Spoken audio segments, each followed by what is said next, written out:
Okay, we're on the north side of the structure. I have another one of these. Oh, there we go. Just kind of for some kind of low voltage thing. Not sure. But this is about water heaters. We have tankless water heaters. We have one on the north side of the structure and one on the east side of the structure. And this is what I know about tankless water heaters installed on the exterior walls, especially on the north walls and the west walls, it seems like. But occasionally I have a client that calls me and after a big hard freeze, and it's the strangest thing, it'll be like the kitchen island or something, but somehow or another, and I don't know how to fix it, how to change it. I can't promise you that this is going to happen to you, but it's only been called to my attention by clients who have tankless water heaters installed on their exterior walls. And it's only happened maybe 3 times, in 26 years. But it has happened, so I have this conversation. But this is it. You got one on the north wall, one on the south wall, and they're pretty much identical. Okay, in that we do not have a care and use manual at our water heaters. We do not have an electric service disconnect and a switch so they can turn on the service at our water heaters. I already said care and use manuals. You see this red tape right here? This means that it hasn't been adjusted in, okay, with a nanometer. Can you bolt it up, kind of like spark plugs for your lawnmower? Just bolt it up and go? Yeah, you can. But this is a lot nicer piece of equipment than a lawnmower. If you want to get all of your efficiency, it should be dialed in. It's probably preset for residential gas, but I'm just saying that it can make close. It can make it better. And I'll continue the speech, farther. But anyway, that's this guy. We'll come on along.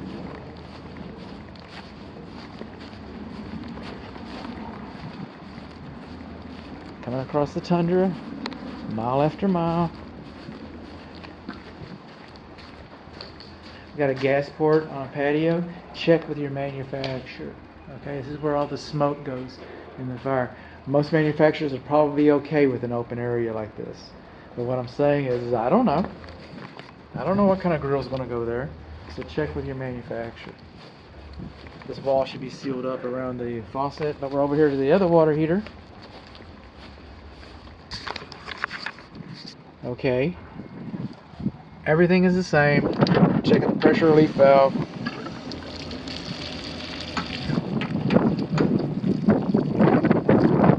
We got that. I'm going to close them all up. I'll go check the other one, I promise. Just wanted to see the method.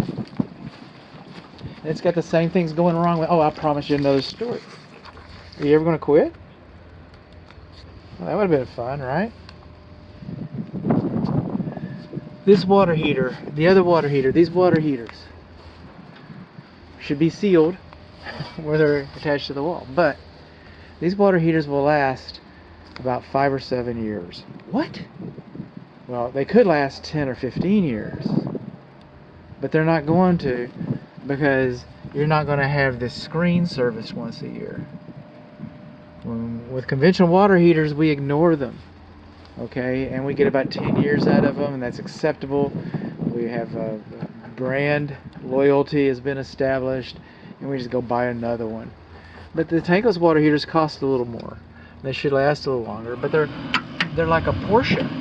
All right, they're like a Lamborghini. They're sports cars. This isn't a Chevy Volt or a Ford Fiero. Okay, that you can just ignore. If you ignore it, it's going to let you down. You're going to be stranded. But, if you take care of it, you should be able to get 10, 15 years. But you'll have this screen serviced once a year in doing so. And you got to know how to do these valves, or you're going to get very wet. And, there's videos on YouTube that show you how to do it. So, or you can get a plumber to do it. This is kind of the same vein. We're just going to go, there's another box like over there. I'm not sure what these boxes are for exactly, but they say that they are extra duty for wet locations when cover is closed. here. Past our condensing units. Bear with me just a moment here.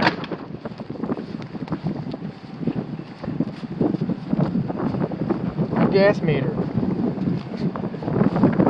One thing, this is locked off. Okay, this is an extra gas port. Maybe to a swimming pool or something else. I don't know. But locking it off, closing it. Perpendicular is off. Parallel is on. Okay? But just locking it isn't enough. It should be sealed so that dirt and debris doesn't get inside of there. This is our bonding location for our water heater, so that's pretty good.